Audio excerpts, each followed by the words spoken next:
the devil deals with so many of us in so many different ways. He deals with a lot of people and things in their lives, things that they consume. You know, I never in my life, I guess I tell how old I am. Back when I was in high school, about the worst thing you ever heard about was somebody got a hold of a little beer. You know, they really got wild. They drank a little bit of beer or whatever. And the real rowdy guys rolled a little weed. Okay? Those were the really mean guys. The ones that was out of control. They had a little weed. Never in my life had seen it, heard of anybody doing pills or doing anything, shooting anything in their arm.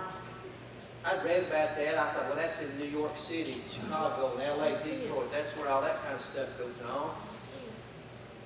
And then I fast forward about 25, 30 years later, and then all of a sudden I see an epidemic in my own hometown. And I see folks who are dealing with the devil telling them, you need to grind this up and snort this up your nose.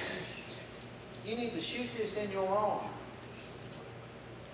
You need to do this. You need to swallow this. You need to take this. You need to start your day out like this. Get you a handful of this and wash it down with a good shot of this. And just like I was talking to Diana when she was talking about her nephew, she said, Brother Gerald, you know, it affects everybody. I said, absolutely. You know, the Word says that God's no respected person. Well, you know who else is not a respected person? The devil. Because he comes at everybody, to good folks, to good homes, to church people. Guess what? Their families are vulnerable to drug addiction. It has no respected person. And you know, you see folks and they battle that, and in my mind, I can't understand it. Why? Because I've never had a problem. But I know the devil utilizes and comes in whatever direction he can. And you know what? It affects good people. Good people. And all of us have it in our families. And I don't know, well, that never happened to us. Oh boy. Somebody ain't telling the truth. It has no respected person, but you know what? Through God, He's able to deliver you today from that. Whatever it is, when you refuse to fall down to it and say, my God can deliver me today from this. My God. I went to the jailhouse and I spoke to some ladies and they said, Preacher, pray for us. I said, I never dreamed in my life I'd be here and this would be part of who I am. But I need prayers, and I need God to deliver me from this. You know, I know there's all kinds of programs and all kinds of stuff, but I'm going to tell you what. You put God in your program and you'll be successful. Yeah. You put God at the head of the program and you trust in Him and God, He'll get you through the program. He'll get you through it. Don't make you a bad person, because I tell you what, He's coming whatever, every avenue that He can, every direction He can, whatever it takes. Whatever. He's throwing it at us. Good folks, bad folks, He's whatever. He's at His job every day. I will give Him this much credit because He's at it every single day. Every single day.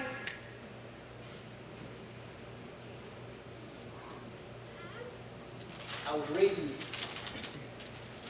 this week, I don't know if it was yesterday, day before yesterday, George Jones died. And I like George Jones. Preacher, you like doing it? Yes, I do.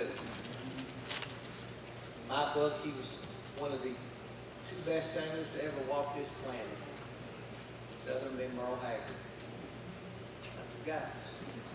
Okay. Talk about it. Deal with me later on that.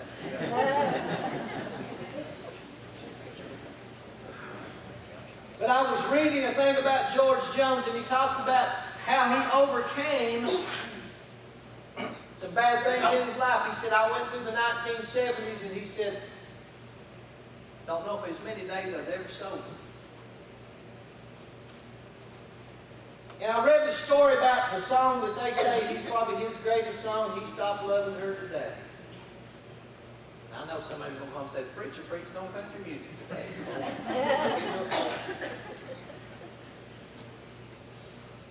But he talked about that song. He said my producer brought the song to me, and he said, I never could record it. It took me forever to get the song down because it kind of had a different beginning. And he said, I was so drunk that I never could say it right. He said, I had to speak a few words and then sing. He said, I could sing on stage drunk fine. I just couldn't speak those words. And he said, it took us forever for me to finally be able to record it until I finally overcame the demon within me, which was that alcohol. Yes. Which was that alcohol. And he said, by the help, and he acknowledged it, the help of God, I overcame it. And as we can say, the rest is history. The rest is history. I mean, the man, I was someplace the other day, I was telling my cousin on the phone, and they were playing a gospel song that he recorded, and I tell you what, oh man, alive was it good. But I began to read that and think about old George. Had all of the worldwide fame, all of this stuff. He was a member of the Grand Ole Opry for over 50 years, traveled #1 songs. But until he never was truly happy until he finally refused to allow alcohol to control him.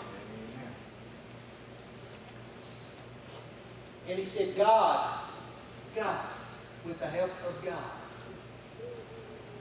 I got up.